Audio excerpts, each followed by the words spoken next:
I was sitting at desk 14 in our empty overnight freight logistics office at 2 in the morning when my headset buzzed with an incoming internal call from desk 12 right across the fabric partition, and when I pressed accept, my coworker Silas's frantic voice whispered, "Derek, whatever you do not look over the cubicle wall because the thing sitting in my swivel chair right now isn't me." Right as the figure sitting at desk 12 slowly turned its head around toward me with a sickening leather-stretching sound. My heart hammered against my ribs like a trapped sledgehammer as I sat frozen in the blue glow of my dual monitors. My hand glued to the plastic phone receiver while the cold air of the 3-story commercial office building in Columbus, Ohio, felt heavy and suffocating. Silas and I had been working the graveyard shift together for over 6 months, monitoring long-haul truck routes across the Midwest. And usually, the office was dead silent, except for the rhythmic hum of the server rack in the corner and the occasional clatter of coffee mugs. But 10 minutes ago, Silas had excused himself to grab an energy drink from the break room down the hall, leaving his headset on his desk and his computer unlocked. When the chair rolled back into his cubicle 3 minutes later, I had assumed he had walked back in through the side door without me noticing, but then the phone call came through on the internal extension line. The voice on the headset sounded ragged, wet, and panicked, gasping for breath as if running through a rainstorm. "Derek, I went down to the basement vending machines because the second floor break room was locked, but when I tried to take the stairs back up, the door slammed shut and the latch fused together. I'm trapped down here in the dark, Derek, and I can hear something dragging a metal pipe across the concrete floor behind me." Goosebumps erupted down my spine as I forced my eyes to stay locked on my computer monitor, refusing to tilt my head upward toward the fabric partition separating our desks. But in the glossy black reflection of my turned-off secondary screen, I could clearly see the top of Silas's head sticking over the 5-foot divider. Only it wasn't moving like a human being. Its neck was twitching in rapid, robotic microbursts, tilting at unnatural 90-degree angles, while its dark hair hung limp and greasy over its collar. "Derek, answer me." Silas's voice screamed over the headset, the audio cutting out with loud bursts of electrical static.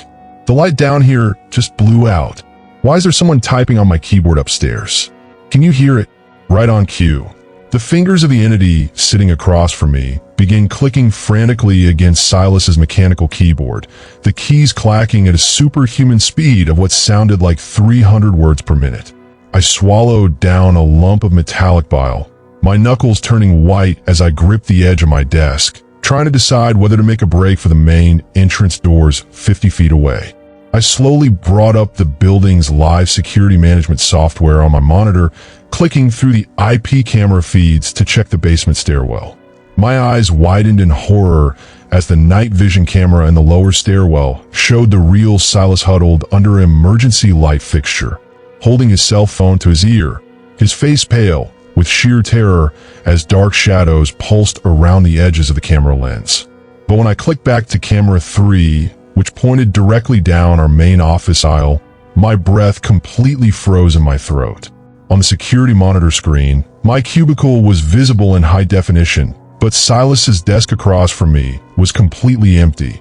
There was no physical body sitting in a chair at all in a camera feed, even though the reflection on my personal monitor still showed a tall, gaunt figure draped in Silas's jacket, leaning over the partition toward my back. A low, wet, gurgling noise began emanating from behind the divider, sounding like someone trying to breathe through a throat filled with thick river mud. "It's reading my emails, Derek." Silas's voice swept through the headset, his breathing turning into shallow, hysterical gasps. "It just sent an instant message to your terminal. Read it. Please tell me what it says." I dragged my trembling mouse cursor over to the internal chat pop-up that had just bounced onto the center of my screen from Silas's user account. The message read, "I'm going to put a skin on now, and then I'm going to walk over to desk 14 and ask you for a pencil." The temperature inside the office dropped so drastically in a matter of seconds that my breath began forming visible white clouds in the dark room, the frost creeping across the glass windows of the exterior wall. Slowly, deliberately, the clicking noise on the keyboard stopped. The fabric of the cubicle partition groaned under immense weight as two long, pale gray hands with elongated, Bone-white fingernails gripped the top of the divider, digging into the blue carpet material. I didn't wait to see the face that belonged to those hands. I threw off my headset, knocked my rolling desk chair backward into the filing cabinet, and bolted down the center aisle toward the glass double doors of the main entrance. The moment my feet hit the polished linoleum walkway, a deafening screech echoed through the open floor office, a sound like twisted metal tearing apart mixed with an inhuman, predatory shriek. The overhead fluorescent lights began violently shattering one by one in a chain reaction down the hallway, plunging the path behind me into total pitch blackness as the darkness chased my heels. I slapped my hand against the emergency exit crash bar, expecting the door to swing open into the night air, but the electromagnetic lock held firm, buzzing with red error lights as the digital access panel displayed a message. User Silas Miller has initiated building lockdown. I turned around in sheer panic, backing my spine flat against the cold, reinforced glass of the exterior doors, staring down the long, dark office corridor. From his shadows 40 yards away, a figure emerged into the faint streetlight filtering through the blinds. It was dressed in Silas's blue flannel shirt and jeans, but its body moved with a sickening, disjointed gait, its knees bending backward with every step, its arms swinging loosely like dead ropes at its sides. Its face was a smooth, featureless slab of pale flesh except for two hollow black pits where the eyes should have been. And as it walked, it mimicked Silas's exact voice, repeating over and over in a flat, monotone drone. "Derek, do you have a pencil? Derek, do you have a pencil?" I reached into my pocket with numb, trembling fingers, pulled out my master maintenance key card, and frantically swiped it through the manual override slot beside the door frame. The red light flickered green with a loud mechanical click just as the creature lurched into a full sprint toward me, its elongated limbs slapping against the floorboards like a quadruped predator closing in on prey. I threw my entire body weight against the crash bar, bursting through the doors into the freezing parking lot, and tumbled onto the rain-slicked asphalt. I scrambled to my feet, sprinted across the lot to my sedan, threw myself into the driver's seat, and slammed the door lock button 3 times before jamming the key into the ignition. As the engine roared to life, I stomped on the gas pedal, spinning my tires in the rain as I tore out of the industrial park onto the main highway. I drove for 20 miles without looking in the rearview mirror, my hands shivering on the steering wheel, until I finally pulled into the brightly lit parking lot of a 24-hour diner. I sat in the idling car, weeping with relief as the warmth of the heater washed over my face, convincing myself that the nightmare was behind me. But as I grabbed my cell phone from the passenger seat to call the police, a new voicemail notification popped up on the screen from Silas's number. I pressed play with a shaking thumb, putting the phone on speaker, and the automated voice played the recording. "Derek, I made it out of the basement, but I saw you driving away in your car. Why didn't you wait for me? And why are you sitting in my back seat right now?" I froze as the interior dome light of my car slowly flickered on by itself. In the rearview mirror, a pair of dark, featureless sockets opened up from the shadow behind my headrest. I was stepping into the pitch-black basement morgue of the decommissioned St. Jude Medical Facility in suburban Pennsylvania when my walkie-talkie crackled to life with my shift partner Garrett's voice screaming that someone had locked him in the 4th floor boiler room. Right as I shined my tactical flashlight down the corridor and saw Garrett standing 5 feet away from me, staring silently into an open stainless steel body locker. Cold sweat instantly drenched my uniform shirt beneath my heavy tactical vest, the static from the radio transmitter buzzing like an angry hornet against my hip in the dead silence of the subterranean hallway. Garrett and I were hired by a private property management firm to patrol the abandoned 5-story medical archive building overnight, preventing scrap metal thieves and urban explorers from breaking into the historical records rooms. We had split up 20 minutes prior, Garrett taking the upper administrative floors while I handled the lower storage levels and the old sub-basement autopsy suites. The air down here smelled heavily of stagnant water, old formaldehyde, and damp rust, a smell so thick it clung to the back of my throat with every breath. I raised my flashlight beam higher, illuminating the back of the figure standing in front of the open locker. It was wearing the exact same navy blue security uniform, complete with the brass company badge on the left shoulder and the faded red baseball cap Garrett wore every single day. "Garrett," I called out, my voice trembling slightly as I took a slow step backward on the cracked linoleum floor. "Is that you down here? How did you get down the elevator shaft so fast?" The figure didn't answer with words. Instead, a low, rhythmic clicking sound started coming from its chest, sounding like an old clockwork motor winding down inside a wooden box. "Travis, don't listen to whatever is down there." Garrett's voice exploded through the walkie-talkie speaker again, accompanied by the violent, echoing thud of heavy steel doors being kicked from the inside. "I'm stuck on floor 4. The stairwell door chained itself shut from the outside right after I walked through. "There's something up here with me in the darkness, Travis. It's imitating my footsteps." I stared at the man in front of me as he slowly began to rotate his upper body toward my flashlight beam. But his lower legs and boots didn't turn at all. His waist twisted a full 180 degrees with a sickening crunch of grinding bone. His upper torso snapping into place while his feet remained planted flat toward the wall. The flashlight beam caught his face, and my stomach plummeted into an abyss of horror. The face looked like a cheap, wax mold of Garrett. The skin was unnaturally smooth and pale, missing eyebrow hair entirely, and its jaw hung open at an impossible angle, revealing a dark, toothless gullet that twitched as the clicking noise grew louder. Before my brain could process the terrifying horror standing in front of me, the entity spoke in Garrett's voice, but the audio didn't come from its mouth. It erupted directly from my walkie-talkie receiver on my hip. "Travis, come closer. I found the old records. Come check locker 42. I snatched the walkie-talkie off my belt with a trembling hand, pressing the push-to-talk button while backing up down the hallway toward the heavy fire doors. "Garrett, if you're on floor 4, break the window in the boiler room and shout for the street patrol." I yelled into the mic. But as soon as I released the button, the walkie-talkie speaker produced a loud burst of feedback, followed by Garrett's voice crying out in agony. "It's got me, Travis. It's pulling me into the air vent. Don't come up here. Run." A sudden, heavy slam echoed from the ceiling directly above my head, making dust and flaking plaster rain down onto my shoulders.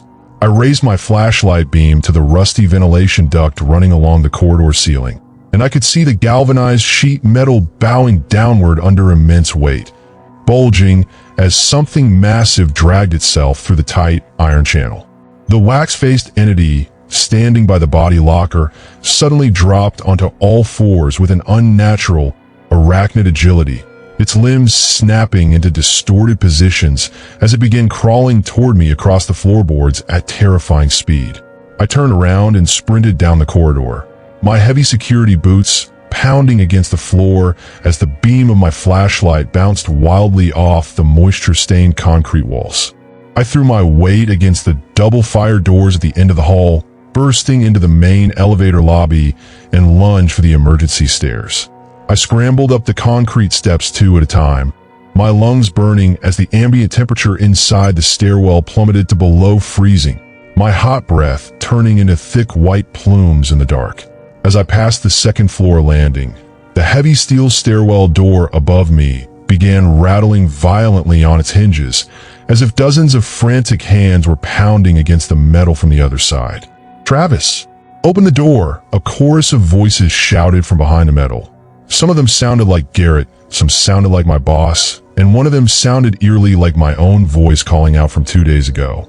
I squeezed my eyes shut, ignoring the disorienting psychological assault, and kept pushing upward toward the 4th floor, pulling my collapsible steel baton from my belt holster.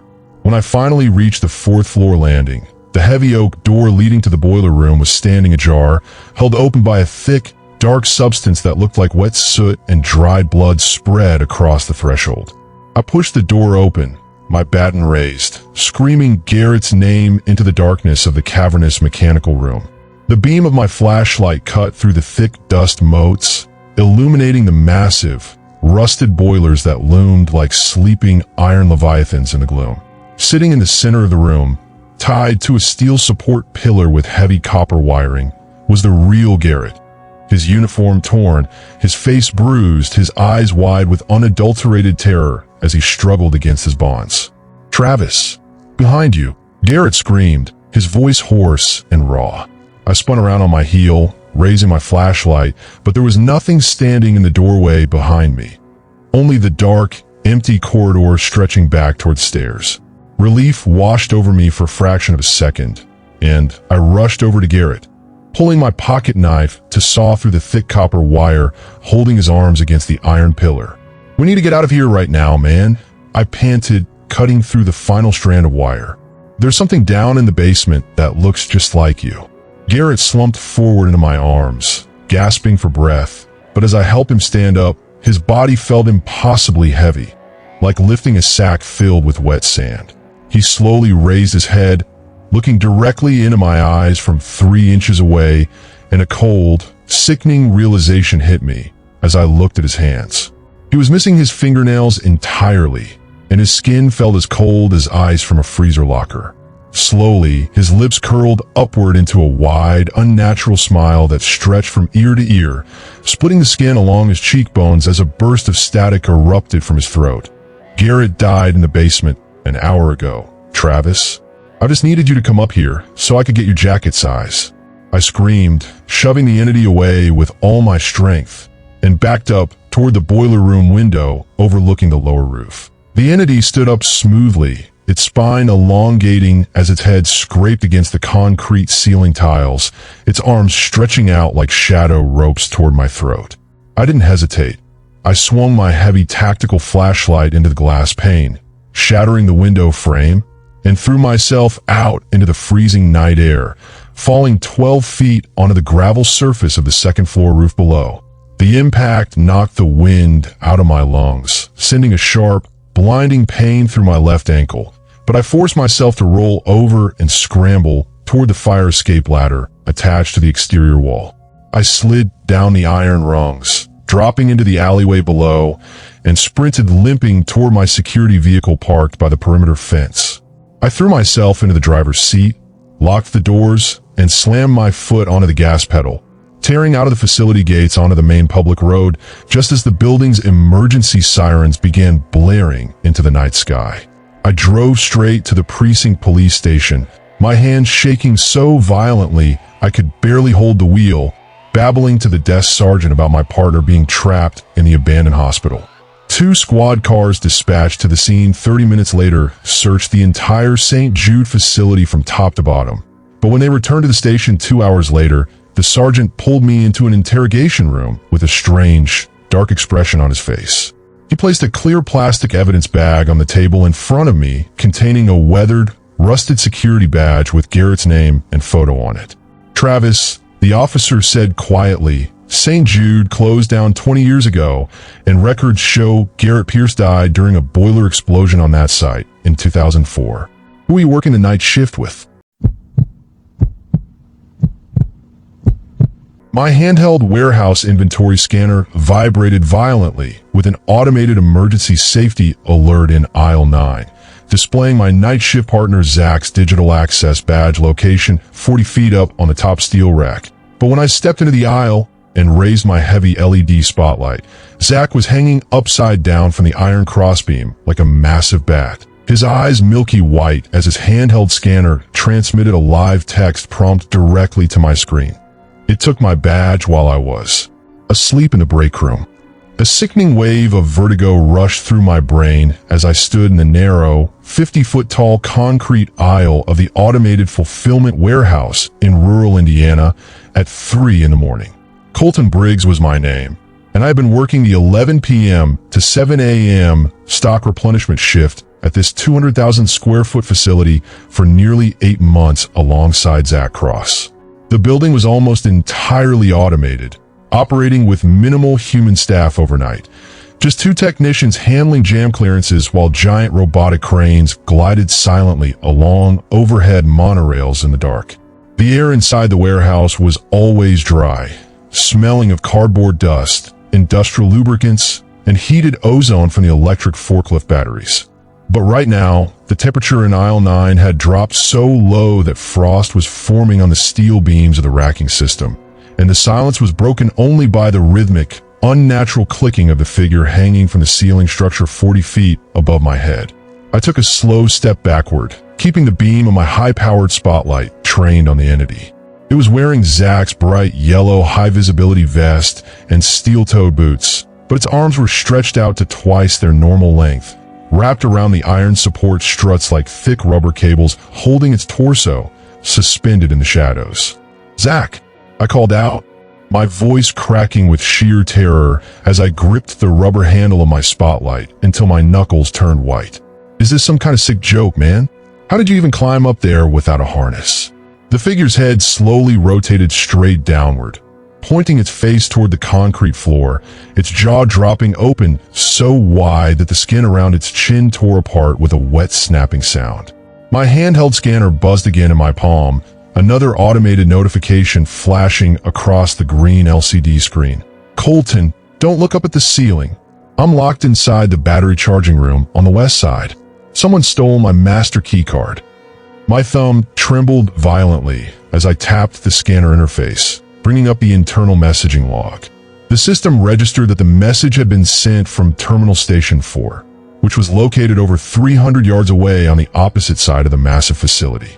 I forced myself to lower my eyes from the terrifying shape hanging 40 feet above me and backed away out of aisle 9 into the main transfer corridor. As soon as my feet crossed the yellow safety line marking the end of the aisle, every overhead sodium vapor light in the facility flickered twice and completely died, plunging the vast, cavernous warehouse into an overwhelming, suffocating darkness, saved only by the narrow beam of my handheld spotlight and the pulsing red emergency lights along the perimeter walls. High above me, in the dark rafters near the ceiling, a heavy metallic scraping noise began moving rapidly across the steel girders. The sound of long, heavy claws dragging against painted iron, moving with frightening speed toward the main electrical corridor. I spun around on my heel and began running down the central concrete aisle toward the battery room, the beam of my spotlight bouncing frantically against rows upon rows of 40-foot-high pallet racks loaded with thousands of cardboard boxes. "Zach!" I screamed over the loud, mechanical hum of the backup generators kicking in. "I'm coming to the battery room. Hold the door." But as I reached aisle 4, a sudden deafening crash echoed behind me as an automated 3-ton pallet stacker crane powered on by itself without any operator input, its heavy steel forks slamming into the concrete floorboards with a shower of yellow sparks.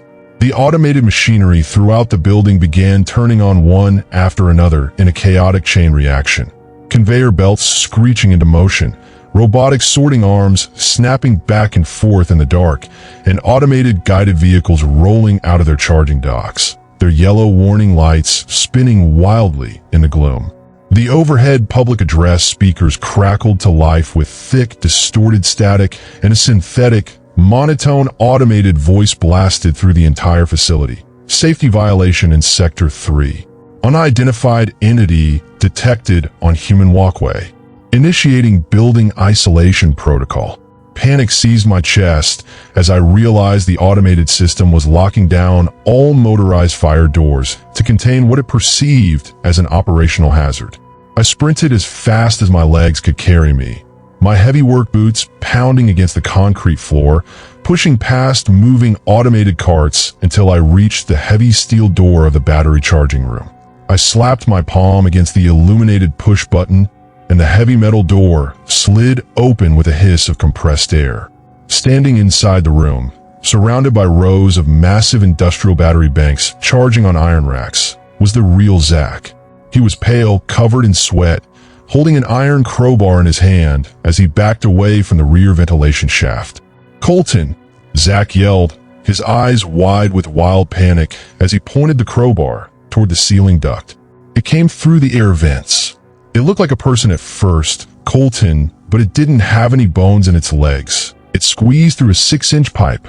Before I could answer, the heavy steel door behind me suddenly slammed shut with a deafening metallic boom, the electronic keypad flashing red as the magnetic locks engaged from the outside.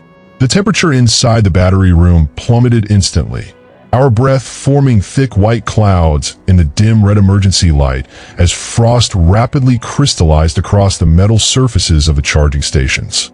From inside the dark ventilation shaft directly above our heads, a wet, rhythmic sloshing sound began echoing down the iron ductwork, accompanied by a voice that sounded like a distorted, multi-layered blend of my own voice and Zach's voice mixed together. Shift update.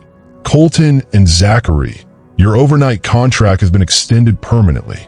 Zach raised the crowbar, screaming in sheer terror as the galvanized sheet metal of the main vent tore open like wet paper, and two long, pale, multi-jointed limbs dropped down from the ceiling, dragging a towering, skinless torso into the room. I didn't think. I lunged for the emergency battery disconnect lever on the wall, a massive iron switch designed to shut down the high-voltage electrical grid in case of a chemical fire. I threw my entire body weight onto the handle, pulling it down with a loud mechanical clunk. A massive blue electrical arc detonated across the charging banks with a blinding flash of light and a deafening thunderclap, overloading the local circuit breakers and triggering a massive surge that blew out the electromagnetic door locks with a shower of white sparks. The sudden blast of electrical energy threw the entity backward into the wall, its body writhing and shrieking as voltage pulsed through its frame. I grabbed Zach by the shoulder of his vest, dragging him through the smoking doorway out into the main warehouse aisle, and we sprinted blindly toward the emergency exit doors at the rear loading docks. We threw our bodies against the exterior crash bars, bursting out of the suffocating darkness into the freezing rain of the Indiana night, tumbling down the concrete ramp onto the asphalt trailer yard. We didn't stop running until we reached my pickup truck parked in the employee lot, scrambling inside, locking the doors, and roaring out of the facility gates onto the county highway at 80 miles an hour without looking back.